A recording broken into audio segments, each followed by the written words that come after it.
Hello my friends, I'm Coral. Welcome back to my channel. I'm here today with another tag video. This was created by my friend Amy. I will leave a link to her video of the original tag. You should watch it, it's good. She put a lot of work into this, and also you should watch it because these prompts are based on the movie The Tower of Terror, which I've never seen.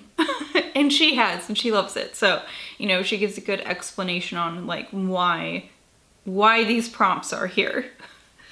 Which I can't do because I've never seen it, but I think I will have to watch it, you know, so I can be in on the secret. So this has 9 prompts. These are all horror related because, you know, it's a spooky movie and I'm here. I'm gonna do it. The first prompt is The Tower, a book that was a terrifying ride. For this, I chose The Descent by Jeff Long. It's been maybe 2 months since I talked about it on my channel, so here it is again. I read it this year. It seems like it was so long ago. This book was truly unlike anything I've ever read before. It was a wild ride. It was a terrifying ride. It's really hard to explain this properly because the idea behind this book is just so big. But basically, these events are happening all around the world where people are coming into contact with these strange human-like creatures that seem to live in the earth. And eventually it gets more exposed. You know, the military kind of gets a clue on it. They are also seeing these things, and we decide to explore under the ground. But there's also this really interesting plot line where these scholars are getting together because they think that with exploring and discovering more about these underground creatures, we might be able to find an actual person that is Satan. And I'm not a religious person. I don't think that Satan is real, but the idea behind that is really intriguing, I think, and it's just such a huge story, and I can't wait to read the sequel. The next prompt is Sally Shine, a Shirley Temple character, and I knew immediately that this was going to be Claudia from An Interview with the Vampire by Anne Rice. This is a series I deeply loved when I was a teenager. It's been a while since I've read these. I think probably I have to get back to them at some point. So this is about 2 vampires, Louis and Lestat. And Lestat has turned Louis, and Louis is he's kind of a drag.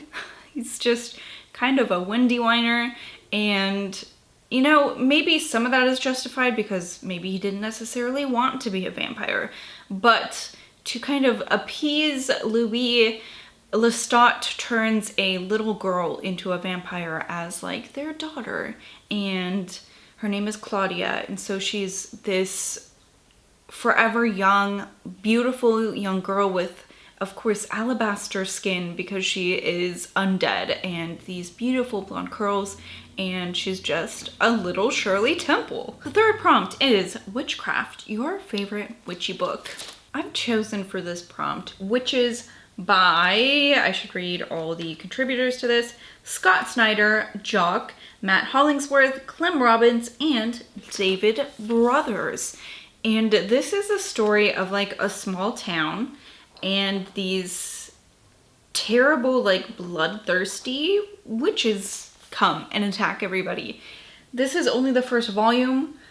It's been a while since I checked up to see if there was a second volume, but I mean, this came out years ago, and I still think I'm waiting. I don't think a volume 2 has come out yet. I should probably check that out, but this is one of my all-time favorite horror graphic novels.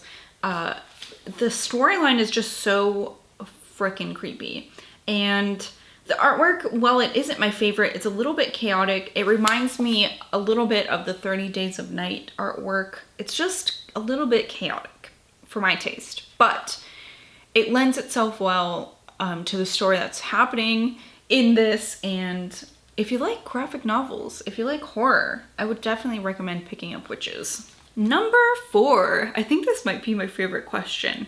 The National Inquisitor, which apparently is a fake magazine, a fake tabloid in the Tower of Terror. The prompt is to find a story that could be in National Enquirer. And for this, I chose a book that I read, I think this year, maybe last year.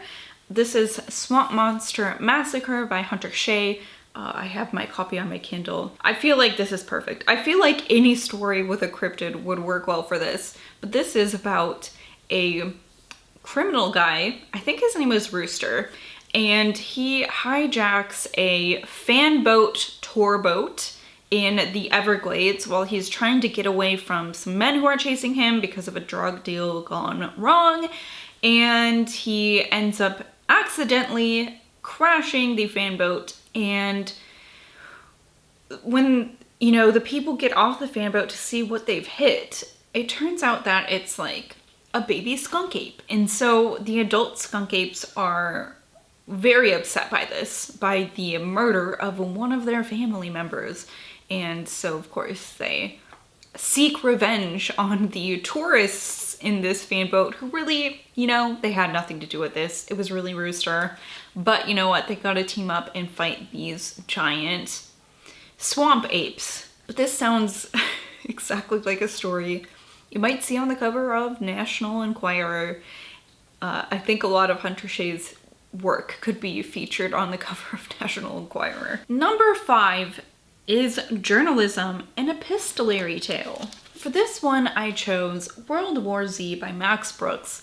I did reread this year, which is probably why it's a little bit fresher in my mind. This is I think one of my all-time favorite books. The whole book is a series of interviews of the narrator interviewing different people from around the world on what happened right before, during, and kind of after a zombie apocalypse event. And it's just such a great book. He thought of so many weird things that, I mean, I wouldn't have thought about, you know, like the initial outbreak, like that initial surge of people who have turned into zombies, and like, what would you do? And not just that, but like the anatomy of zombies, and what would you do if you lived in a high-rise building, and things like that. It's just so weird and interesting how this author thinks, you know, that would take place, and it kind of makes sense. Anyways, it's a great book, a great epistolary book. Prompt number 6, The Disappearance, an author you don't hear from anymore. For this, I chose Scott Smith of The Ruins and A Simple Plan. I've not read his book, A Simple Plan. I've heard that it's good, but he wrote these two apparently good books. I mean, I know The Ruins is one of my all-time favorites, and I always hear people say A Simple Plan is really fantastic as well. So he wrote these two good books and then just dropped off the face of the earth, which is really, you know, kind of a bummer. I don't know, honestly. I didn't look it up before I decided to put this on this list. Perhaps I should have. But I mean, this came out in 2006 and his author photo looks pretty young. So what's going on, Scott Smith? Hopefully no unfortunate events. What am I trying to say? I hope he's okay. That's what I'm trying to say. So yeah, Scott Smith, how you doing, buddy? Can you write us some more books? Number 7 is A Curse, a story that has gone terribly wrong.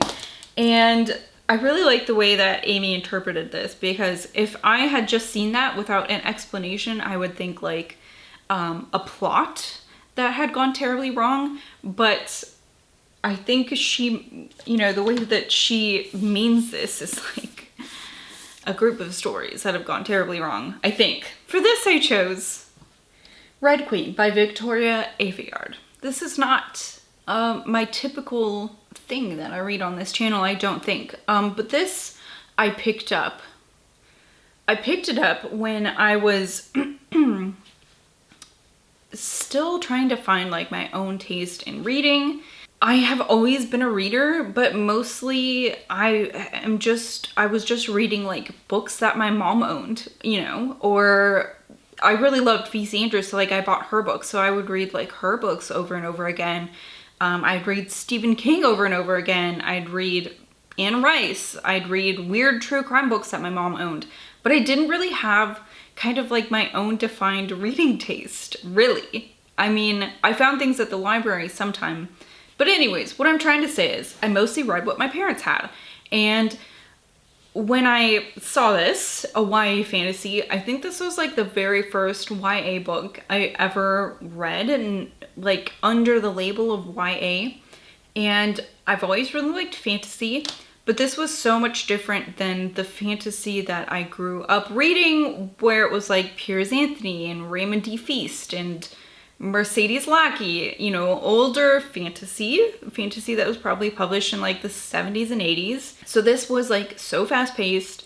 It has a love triangle, which like I don't think I'd ever really read in a book before. And I was just like so blown away by this. But what I didn't realize is that it has so many of these very normal YA tropes. And so when I read more YA, because you know, I liked this and I wanted to read more of it, was like, oh, this is just kind of a very typical book. There is a chosen one. She has special powers. She's supposed to lead a revolution, kind of a thing. And so I really loved the first book. The second book I thought was okay. By the time I got to the third book, when it had come out and I had read like many more books since then, I really kind of realized how, like I said, unspectacular this whole series was. That's my really long story about this book. I thought the third book was terrible. And I never finished the series. I just think that a lot of YA series don't need to be so long. We don't need to draw it out to, you know, 4 books, 5 books. Sometimes it doesn't even need to be a duology, I think. Anyway, number 8, An Elevator on 11. A character that gets stuck. I chose for this the character from Choke. His name is Victor Mancini, I believe. So he is kind of a scammer. He pretends to choke to death at restaurants. And then, you know, an innocent bystander will help him. And he kind of has learned that he can make money doing this, which is crazy. He is also, I believe, a sex addict, or he trolls sex addict like group therapy sessions to find vulnerable women. So he's just kind of a fucking loser.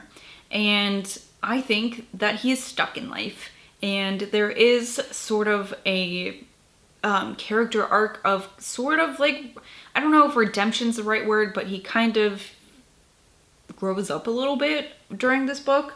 I think, I haven't read all Palahniuk stuff, but I've read, I think 4 or 5 of his books, and of those, I think that this is my favorite. And talking about it really makes me want to read it again, so I'm gonna have to do that soon. All right, last but not least, number 9, Moldy Old Ghosts, a good old classic. I know I recently talked about this, but I was a person who really thought I didn't love classics. And of course I haven't read every classic out there. Some of them I just don't find interesting. But I really loved Something Wicked This Way Comes by Ray Bradbury. This is a great coming of age story about 2 friends who see something they shouldn't at a traveling carnival, and then the like carnival owner tries to find them and come after them because he finds out that they saw something that they shouldn't see, and he's, you know, he wants to keep a lid on it. So I don't know, this is just a great story about friendship. It has a great father-son relationship. One of the friends at least has a great father-son relationship. And you know, I think maybe even the other character kind of sees his friend's dad as a father figure as well. And it's just, I don't know, I really like this book. I think it's a great classic. When was this published? 1962, I believe, was the first time. So I don't know. I mean, I would consider this a classic now. It's 60 years old, but it's probably not as old as, you know, some books we would consider classics. Would that be a modern classic, or would a modern classic be more recent than that? I don't know. Anyway, that is the Tower of Terror tag done by Amy Myers. Like I said, I will leave a link to her video in my description. If you'd care to watch that, that would be great. So yeah, I mean, let me know if you're going to do this. I would love to watch any Tower of Terror tag video or blogs, I suppose, that you may do. Thank you all so much for watching. I hope you have a really nice day. Thank you again for watching. Goodbye.